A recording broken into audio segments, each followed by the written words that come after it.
Assalamualaikum warahmatullahi wabarakatuh. Bapak Ibu, saya akan berbicara mengenai meningkatkan plafon rezeki. Perkenalkan, nama saya Dr. Sigit Setiawadi. Ya, dulu seorang dokter kandungan, tapi sekarang sudah berhenti praktek. Perlu Bapak Ibu ketahui bahwa naik turunnya penghasilan kita, naik turunnya bisnis kita, bangkrutnya bisnis kita, berjaya sebentar, bangkrut lagi, dan seterusnya, itu penyebabnya cuma satu, yaitu plafon rezeki kita yang masih rendah, gitu ya.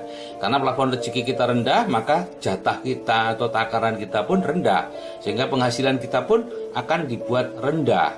Supaya penghasilannya rendah, maka bisnisnya akan digagalkan. Jadi berusaha sekuat apapun, kita akan terus-menerus digagalkan oleh diri kita sendiri, yaitu oleh bawah sadar kita, ya. Nanti akan dijelaskan di belakang. Nah, ini sebagai transformasi pribadi, saya tahun 81 sampai 97 itu saya menganggap penghasilan dokter itu aman, ya, dan dokter itu kaya, ya.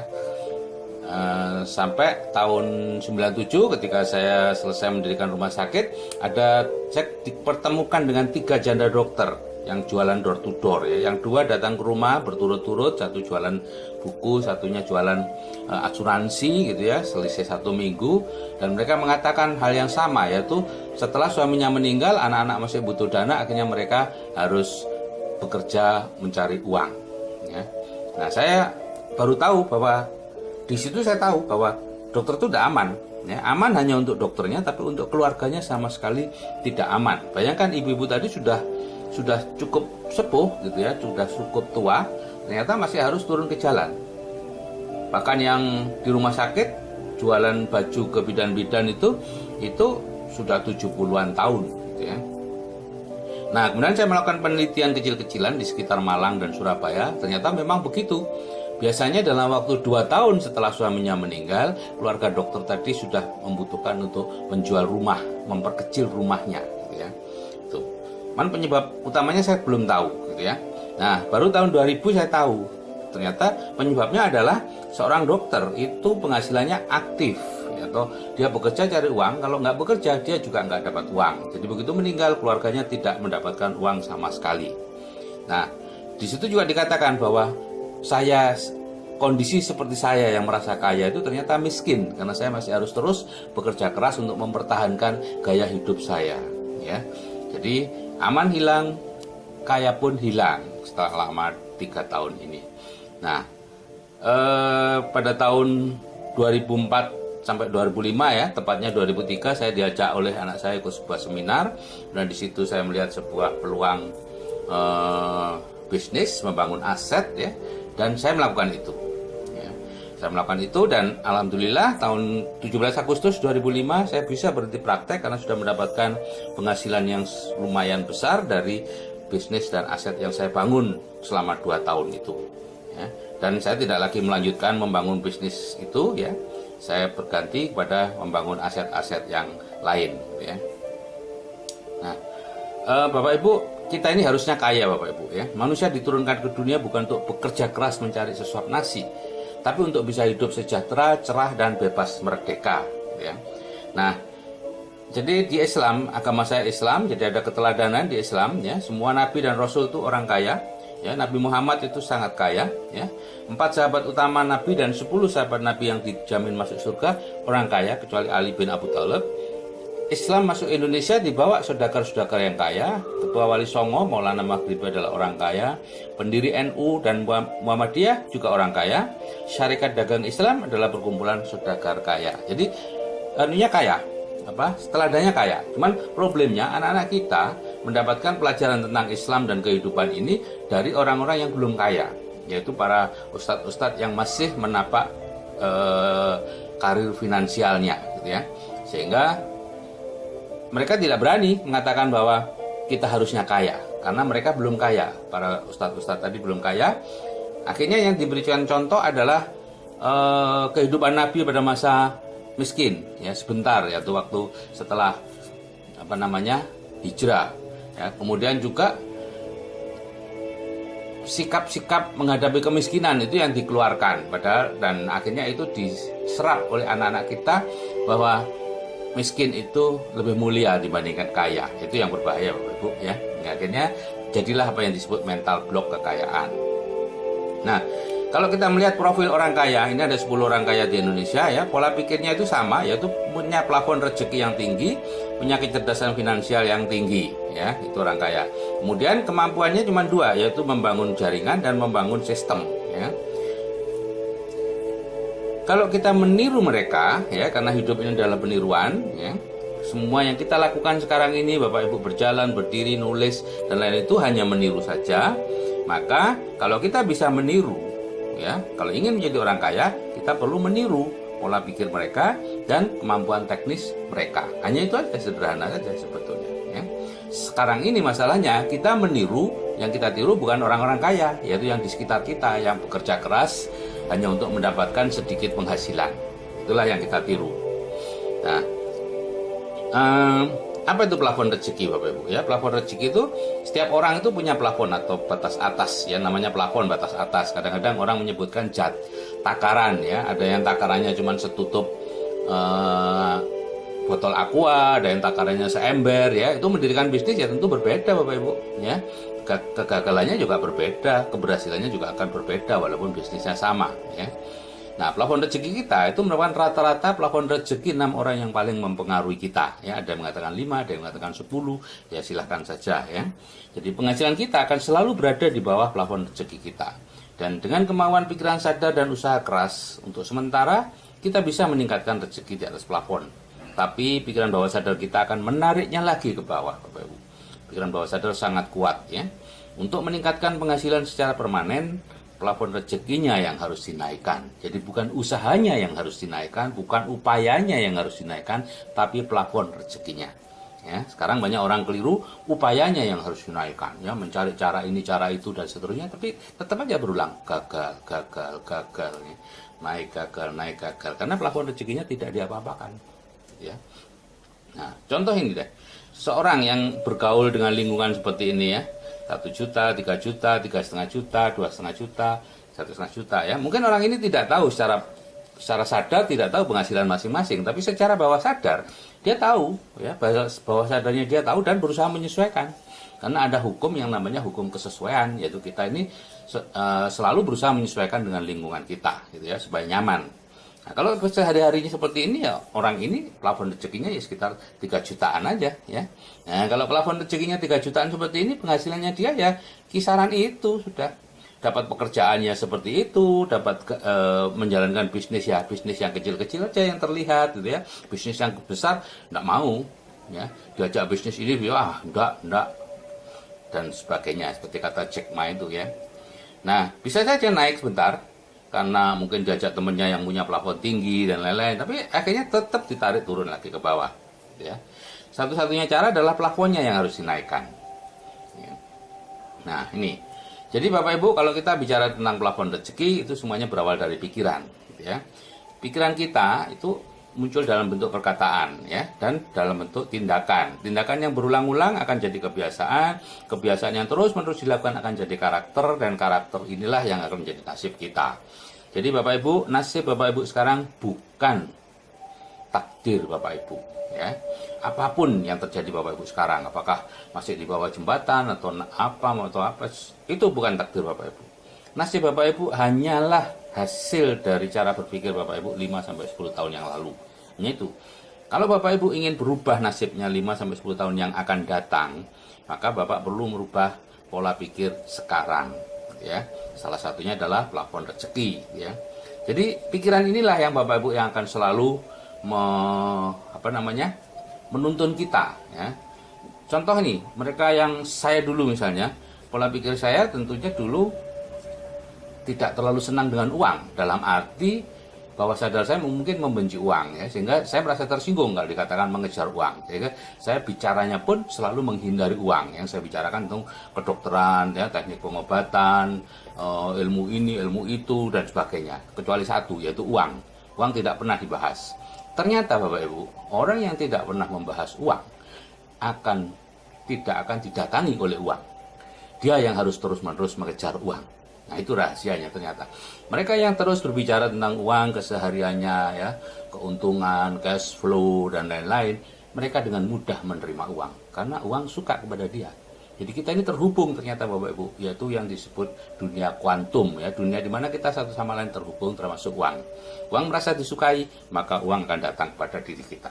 Jadi Bapak Ibu, rubahlah cara berpikir kita, maka nasib kita tentu akan berubah secara otomatis ya, tentunya dalam jangka waktu kurang lebih 5 tahunan lah.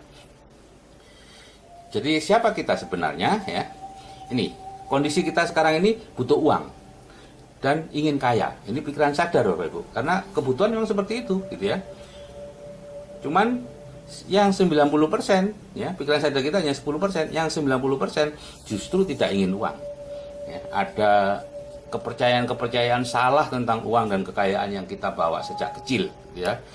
Yang kita bawa sejak kecil. Nah, uang bukan segalanya, uang tidak dibawa mati, uang menyebabkan bertengkar dan sebagainya. Ini life map miskin. Akibatnya apa? Ada ketidaksinkronan antara pikiran sadar dan pikiran bawah sadar. Pikiran sadar butuh uang, pikiran bawah sadar benci uang. Yang selalu menang, pikiran bawah sadar. Akibatnya apa? Ya, kita jatuh dalam kondisi seperti ini, ya. Kalau tidak sudah bekerja keras bertahun-tahun penghasilannya begitu-begitu saja, atau sudah berpenghasilan besar bertahun-tahun tabungannya segitu-gitu aja. Kalau Bapak Ibu berada di dalam salah satu dari kondisi ini, Bapak Ibu pasti punya life map miskin. Ya, kalau ini tidak diperbaiki, kondisinya tidak akan berubah. Ya. Kadang kita mengikuti saran beberapa motivator gitu untuk menjalankan bisnis yang disukai, yang kita punya passion. Hati-hati Bapak Ibu, segala sesuatu yang kita sukai itu berarti kita sudah, atau hal itu sudah ada di dalam pikiran bawah sadar kita sejak lama, karena itu kita suka. Dan sesuatu yang berada di bawah pikiran bawah sadar kita sejak lama itulah yang membawa kita ke tempat kita yang sekarang. Artinya kalau Anda cuma menggali hal-hal yang Anda sukai kemudian mengolahnya menjadi bisnis dan lain-lain, Anda hanya akan pindah dari satu ke dua. Ya, Anda harus merubah dulu life map miskinnya. Nah, ini terbentuknya life map seperti ini Bapak Ibu ya. Pada waktu kita masih muda, masih 0 sampai 7 tahun, di bawah 7 tahun itu semua terserap ke sini. Ya, semua apa yang dari panca indera itu masuk ke otak tanpa disaring gitu ya. Misalnya Bapak Ibu waktu kecil melihat Bapak Ibunya bertengkar masalah uang, maka kesimpulannya uang menyebabkan ketidakbahagiaan rumah tangga gitu ya. Melihat paman dan nanunya bertengkar, ayah dan pamannya bertengkar soal warisan. Kesimpulannya, uanglah atau warisanlah yang menyebabkan ketidakbahagiaan itu. Ya. Padahal bukan uang penyebabnya, bukan warisan penyebabnya. Penyebabnya adalah mereka tidak punya uang. Ya. Kalau mereka punya uang, tidak ada masalah bertengkar tentang uang. Ya. Jadi kesimpulan-kesimpulan salah itulah yang akan terpendam dan akhirnya menjadi dasar dari sebuah pemikiran gitu ya. Umur 7 sampai 13 tahun ada filter ya. Sehingga semua yang masuk tidak lagi bisa masuk semua, tapi difilter yang cocok saja yang masuk. Sehingga akhirnya makin kuatlah pikiran-pikiran tentang benci uang ya, tidak suka uang, tidak suka orang kaya gitu ya, dan sebagainya ya. Jadi inilah yang terjadi Bapak Ibu ya. Hanya sedikit yang bisa masuk. Nah, jadi Bapak Ibu, kalau kita ingin kaya, ingin mendapatkan penghasilan besar, ya plafonnya yang harus dinaikkan ya. Jadi beranikan diri minta peningkatan penghasilan 10 kali lipat atau lebih ya, atau minta penghasilan pasif ya, bukan penghasilan aktif ya.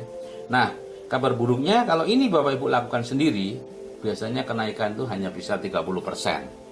Tapi kalau Bapak Ibu dibantu oleh mentor, maka bisa naik seberapapun Bapak Ibu mau, dari 5 juta ke 50 juta, atau seperti yang saya lakukan di grup WA saya, dari berapapun saya patok sampai ke 100 juta setiap bulan gitu ya. Ini caranya meningkatkan plafon rezeki ya. Nah, ada 2 langkah meningkatkan plafon rezeki. Yang pertama memiliki impian, yang kedua mengelilingi diri kita dengan orang sukses. Nah, sebelumnya kita bicara tentang the law of attraction ya, karena ini masalah tentang pikiran. Ini adalah hukum terkuat di alam semesta ya. Hukum Tuhan yang paling kuat. Manusia adalah magnet dan setiap detail peristiwa yang dialaminya datang atas daya tarik atau undangannya sendiri ya. Ini menurut Elizabeth Town tahun 1906 ya. Atau disebut juga segala sesuatu yang kita pikirkan dengan segenap perhatian, energi dan konsentrasi pikiran, baik hal positif maupun negatif, akan datang ke dalam kehidupan kita ya. Atau pikiran menjadi kenyataan. Jadi hati-hati Bapak Ibu, apapun yang Bapak Ibu alami saat ini sebetulnya berasal dari undangan Bapak Ibu sendiri, yaitu melalui pikiran bawah sadar Bapak Ibu. Ya. Nah, jadi yang pertama untuk meningkatkan plafon adalah memiliki impian. Ya, seperti ini papan impian saya. Ya, impiannya tertulis, ada foto-fotonya, ditulis, kemudian jelas dan spesifik. Tidak mengatakan ingin kaya, ingin punya uang banyak, dapat uang banyak. Enggak, itu tidak jelas dan tidak spesifik ya. Kemudian menggunakan kata-kata positif. Ini beberapa contoh.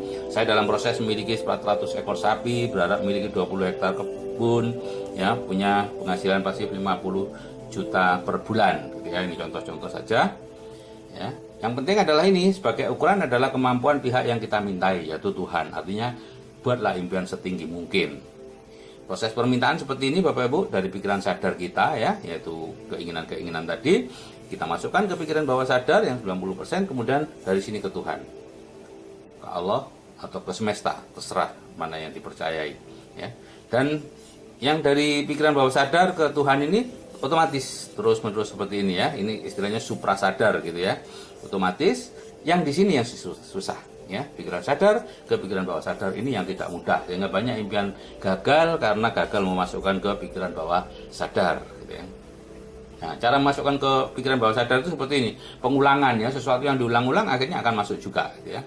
Dilakukan oleh orang yang punya otorita ya, misalnya ibu yang marah kemudian mengatakan, kamu kecil-kecil sudah curi, kamu nanti masuk penjara waktu besar. Anak itu pasti masuk penjara Bapak Ibu ya, hati-hati. Karena itu sudah berada langsung masuk ke bawah sadarnya ya oleh orang punya otorita, dan ada emosi lagi di situ masuk ke bawah sadarnya, dan itu yang akan menuntun dia, entah nanti dia korupsi atau apa, itu yang terjadi ya.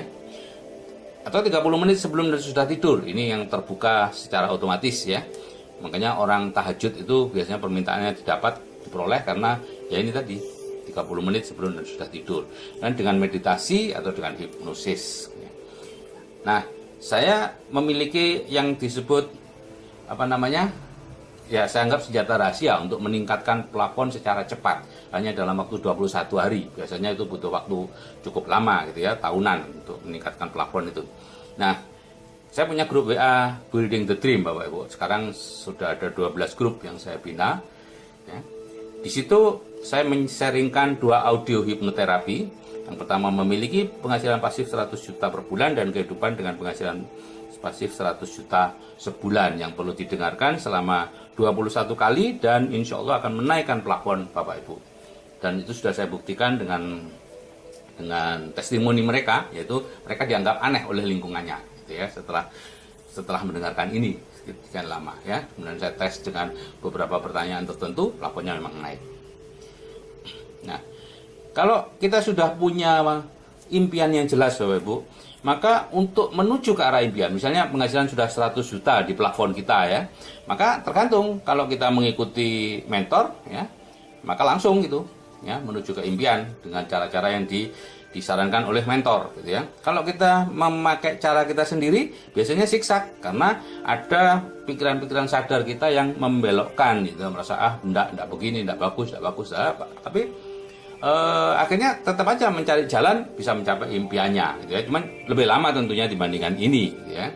Nah, kalau yang tidak punya impian ya seperti ini Bapak Ibu ya, bulet, nggak karu-karuan, hanya mengandalkan cara, usaha, kerja, cuman begitu aja, tapi tidak punya tujuannya. Tidak punya tujuannya gimana? Ya Anda dapatnya, caranya dapat, kerjanya dapat ya, kerja kerasnya, tapi hasilnya nggak dapat. Nah, yang kedua adalah membangun jaringan orang sukses ya, langkah yang kedua ya. Bapak Ibu bayangkan kalau Bapak Ibu dikelilingi oleh mereka yang punya penghasilan besar seperti ini ya. Nah, problemnya adalah mereka tidak mau berhubungan dengan Anda. Itu aja kan problemnya gitu ya. Mereka punya lingkungan sendiri gitu ya. Nah, ini adalah bagaimana caranya ya, supaya pola pikir miskin kita berubah menjadi pola pikir kaya ya. Caranya tadi itu kan, punya cita-cita, kemudian kita masukin pola pikir orang kaya ya. Cita-cita itu salah satu dari cara berpikir orang kaya gitu ya. Kemudian kita kontak dengan orang kaya, kita masuk ke lingkungan orang kaya dan akan menjadi kaya. Nah, kalau zaman dulu Bapak Ibu ya, reprogramming itu dulu merantau ya. Jadi orang merantau dari desa ke kota. Nah, sebagian besar masuk ke lingkungan yang sama. Pekerja masuk ke golongan pekerja, pembantu masuk ke lingkungan pembantu, gitu ya. Tapi sebagian kecil ada yang masuk ke lingkungan yang orang kaya, gitu ya. Sehingga mereka bisa menyerap cara berpikir orang kaya, misalnya magang ke orang sukses, ya, ditarik jadi mantu dan lain-lain, akhirnya masuk dalam kelompok mereka dan itulah orang-orang yang akan jadi orang kaya. Sedangkan mereka yang merantau kemudian masuk ke lingkungan yang sama dengan saat di desa, ya nggak jadi apa-apa Bapak Ibu, karena yang penting adalah lingkungan. Kalau sekarang Bapak Ibu perlu mencari mentor dulu, kemudian minta panduan, seminar, buku dan CD apa yang cocok untuk Anda. Karena kalau seminar, buku dan CD yang Anda pilih sendiri, kembali seperti tadi, yaitu apapun yang Anda pilih adalah yang Anda senangi. Apapun yang Anda senangi adalah sesuatu yang sudah berada di pikiran bawah sadar Anda. Dan apapun itu adalah yang sudah membawa Anda ke tempat yang sekarang. Jadi Anda bulat aja. Sehingga Zig Ziglar mengatakan cari mentor, kemudian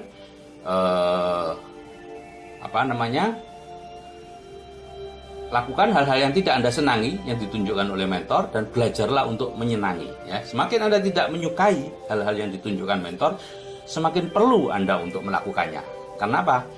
Itulah yang mungkin akan merubah kehidupan Anda. Gitu ya.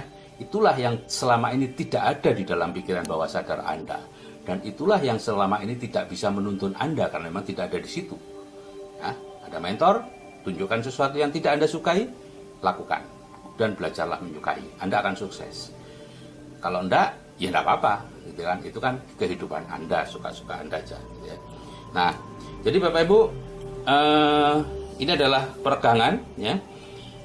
Batas yang titik-titik ini adalah batas-batas menurut diri kita sendiri, yaitu selama ini ya kerja keras, ya harus kerja keras, penghasilan kecil dan lain-lain, harus berusaha ini, usaha itu, ya cara melakukan ini, cara melakukan itu, kita selalu mencari solusi tentang cara melakukan, gitu ya.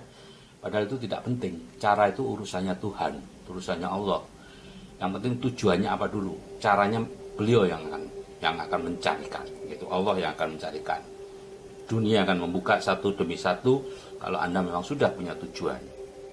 Nah, yang kotak besar ini adalah batas-batas Anda yang sesungguhnya. Ya, Anda bisa berjalan ke luar negeri, rekreasi, naik kapal pesiar, punya mobil bagus, punya uang banyak, freedom, punya rumah besar, itu bisa sebetulnya Anda. Tapi Anda tidak melihat, mentor yang melihatnya.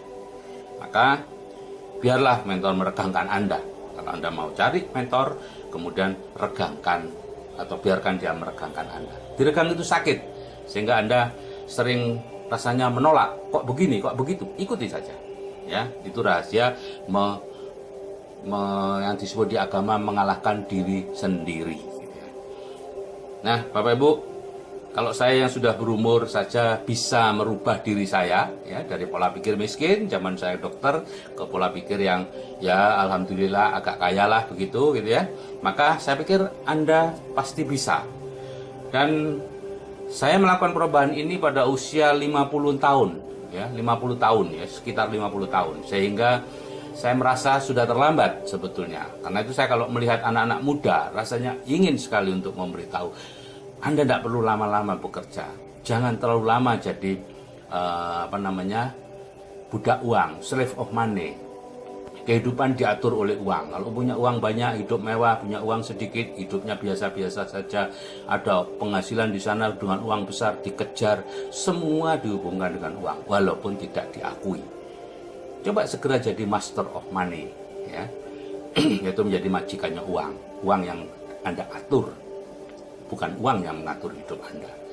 Nah, Bapak Ibu, tentang Master of Money, Slave of Money akan saya bahas di sesi yang lain, yaitu kecerdasan finansial.